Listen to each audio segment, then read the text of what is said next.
does it get any better than this? I am sitting here amongst my girls. A little after 8 o'clock in the morning, the sun is up, and we're all just digging it. It's amazing, these plants. Now, you haven't seen them for at least 25 days. That's when we transplanted these in these big fabric pots. But since then, they have gone nuts. And you folks remember some of the little things that we did when we transplanted it. First of all, it was a very low stress transplant by making that special mold and just making it easier for the full root to drop into a perfectly molded area. Very little stress on the roots. And plus we used all that mycorrhiza, that great white product, which was fabulous to use. The roots on all these plants just exploded. Just as much as you're seeing here. I tell you, the roots in these pots right now are really incredibly dense. But it's only going to get better. One of the things about these three particular strains, remember, we've got the California Dream, we've got the Jack Herb, and we've got the Godfather OG. I've grown these plants a number of times now, and they dig on this very hot climate of the Sacramento, California Valley, because it does get hot back here for sure. But they're also getting a lot of protection at the highest time of their day, which is my big redwood trees back there, which we've talked many times about. Truly think that they're a blessing to have. So we've done a lot over the last few weeks, and it's just been extremely busy, and I haven't been able to get some of these episodes uploaded. Like on topping was the thing. I have topped these girls already. I'm sure you're wondering about that. They were topped about 14 days ago, and where I top them is already about 4 to 6 inches lower than where the plants are today. So they take to this kind of pruning exceptionally well. And when you top a plant, it does give other nodes the opportunity to start shooting out and becoming more independent of the plant for sure. So it is a good practice. I probably will top again another time or two before they get ready to go into flower. I've also taken care of pruning the under area. I really wanted to get some air circulating through these plants. So some people call this lollipopping. I don't really think that this is quite lollipopping, but I've just really cleaned out the center stalk and the larger limbs that are on the bottom. They've got a good now 5 to 6 inches of just open stalk that I've stripped of all the leaves, all the little shoots. Everything now is out here in top, and new shoots are coming. So some of that material in there just really will never account to anything. I've got enough fan leaves on these girls that it doesn't really hurt to clean out the interior. Interior's not going to produce much. It's not going to... if it does produce something, it's going to be like, popcorn bud or something like that. But you really want the exterior tips to be getting all the nutrients and the minerals that you feed them, not the stuff that can grow on the inside. The temperature around here has been insane. We are now in the second week of June, going into the third week of June. And we've already had 3 or 4 days well over 100 degrees. 103, I think, was our top. And it's getting cool still at night. I mean, here where I'm at, the temperature gets down to, 60, maybe even into the high 50s, 58, 59 degrees at night. So, keeping our windows open and stuff is kind of a nice thing. So we don't have to have AC going all the time. But it is getting very hot. And I'm going to be putting some mulch on these pots because the top layer of the soil does get dried out very quickly, and it gives you kind of a false sense if they need water or not. I mean, you can go and just dig a little bit further down there, and then that soil gets really moist and nice. But when you do put a nice quality mulch on there, you do allow that top layer of soil to also be receptive of getting roots and things of that nature because it stays moist. Now, last year I discovered on this channel, YouTube, from a YouTube subscriber, coconut core, which is really something special. I loved working with it last year. I do have a video that you can see on the channel that's there on how easy it is to work with. But I'm going to do that probably sometime later today, and I'll get some footage of it and get it uploaded. But there is already an episode on this channel that you can see of what cocoa core is all about. But I am really pleased with the pace of which they're drinking, because they're big enough now to where they could take more water than what I'm giving them for sure. But right now I'm on 3 to 4 day cycles of giving them anything, and it's been hot. But these fabric pots do their thing. Really keeps those soils nice and cool and allows air to circulate through them. But they're going to probably need some water today or tomorrow for sure. The one thing you just don't want to do is overwater your plants, and sometimes it's really easy to do that when it's just the sheer love factor coming out. We interpret love and feel like showing love to them would be by giving them more water, more nutrients, but I do think that littler is better. So keeping these right on the cusp of needing water, and I just come out and I totally look at the droop factor. Now, if you can see, this is early morning, this is about 8 o'clock, and these plants are all just projected out to get that sun. They're really, really happy. They would not be as erect and beautiful if they were in need of water. They would start flattening down, and in some cases, if it's real bad, they would actually start to droop. There's none of that going on, and this is like day 3 since the last time I watered. So you start to get in tune with the girls, and I don't think that it's problematic at all. Taking it to the brink like that, taking it to where your plant actually shows signs of being thirsty, and then giving it water, they literally respond to that within minutes. But then one thing is that the plant is using the water in the pot, which is good. She'll tell you when she needs more. So there's a situation coming up on November 12th, folks, and I'm sure that you have, well, I'm not sure, but if you haven't heard about this, you need to know. Especially here in California, we don't like to ever take steps backwards, but it could be very much true that the federal government is taking some steps backwards. In this new bill, they've altered the farm bill that was signed back in 2018. Cannabis seeds have been available to us for the last few years in very simple formats. You can just go online, you can look at a web page, you can see the different strains, you can learn what strain is good in what climate, you can understand what autoflowers are as opposed to photoperiods, and there's so much information now for us. They are trying to censor that.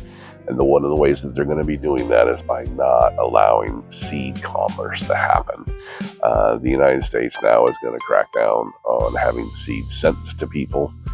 They're going to try and make it so it's very, very difficult for anybody to get cannabis seeds, regardless if it's growing for hemp purposes or for medical purposes or for recreational purposes.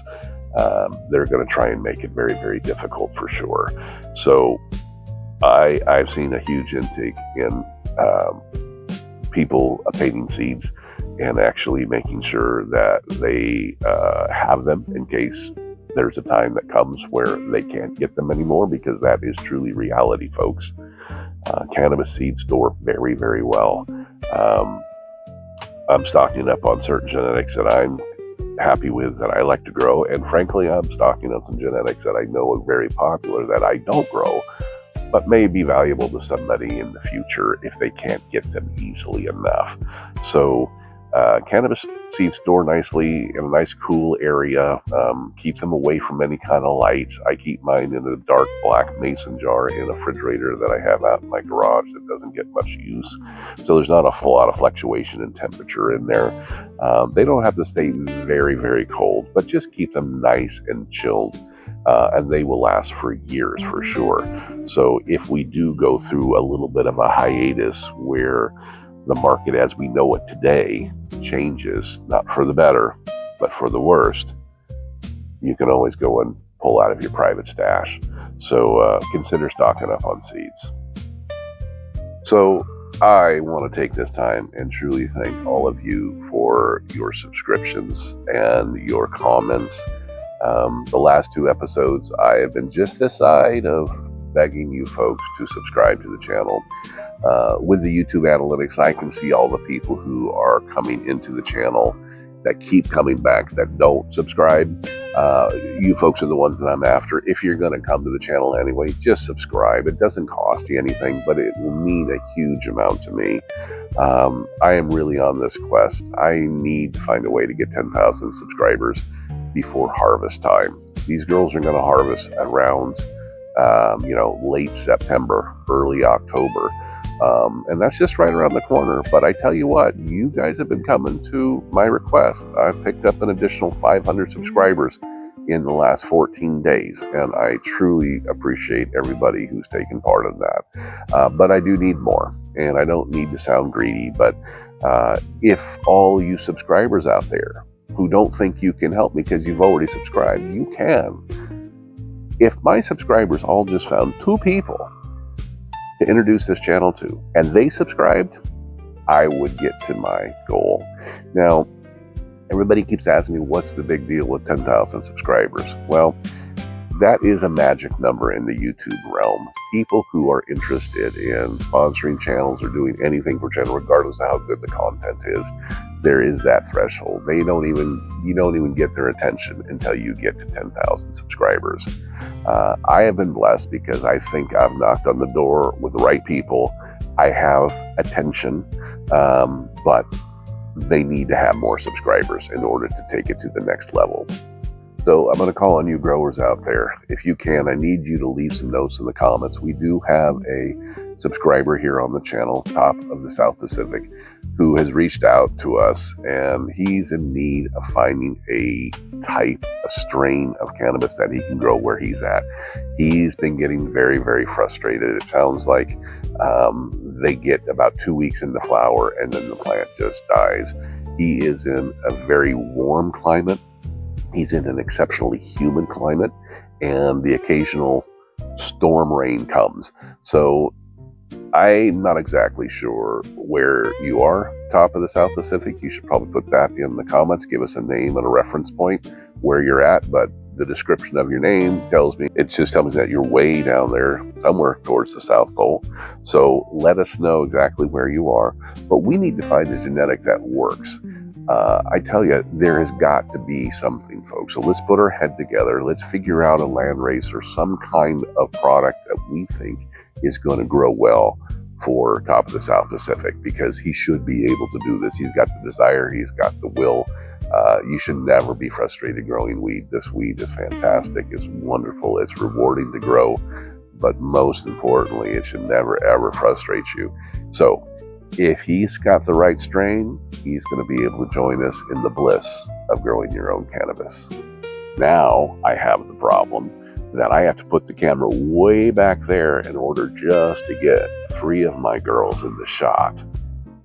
That's a great problem to have. I've had people ask me, where's that LSD plant? Rest assured, he's doing well. We really almost lost that plant, and it's such a great genetic to have. It's definitely a morning type of high. Just gives you a lot of creativity, a lot of peace.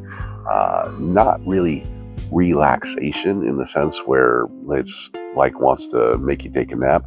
It's just a peace in your heart just to do whatever you have to do in your day. You just look at things differently. You go about everything you got to do in that day with just a much nicer attitude. So that LSD plant at this point looks like it's going to make it. And that would be a blessing, because we almost lost it. We lost it entirely last year because it hermied out. And so I haven't had LSD in my lineup of smoke for over 2 years now. So I am looking forward to that without a doubt. So as you can see with this LSD plant, it has really come around. It really wasn't all that long ago. It was 25 days ago where this plant was transplanted and was very questionable if it was even going to make it. I had to cut it way back. I had to actually cut tips of leaves off that were totally dead, but just leaving somewhere that the sun would be able to, hit and, create some photosynthesis. We almost lost it. But if you look at it now, it is just thriving. It is glorious in its recovery. And I am very optimistic that we're going to make it into flower session. One of the things that we have been doing is the last couple of weeks, I've given them a couple treatments of this Lost Coast plant therapy product. I highly recommend. It is wonderful. I spray them late at night and get them really, really wet, but this is a very nice organic way to keep any of the pests away, aphids or these moths that fly around that lay eggs that create worms, and that's really what you want to keep at bay for sure. So I wanted to at least stop and bring you up to speed. By the time that this video airs, these plants will be within about 3 to 5 days of right now. So it's a really good understanding on where they've come from for sure. So really happy with these plants, totally stoked. There's nothing better in my life than sitting here with a cup of coffee, nicely under the influence of StroudLoud, sun coming in on my face, and being able to look up at my girls. Look at them. I am so blessed. This is such a wonderful hobby. And when I say that there's peace in growing, folks, there truly is. There is a certain amount of comfort that I just have when I'm around these girls. They know I'm giving them the love. I feel them feeling me. Follow your bliss and grow your own cannabis. There is peace in growing, comfort in this living soil.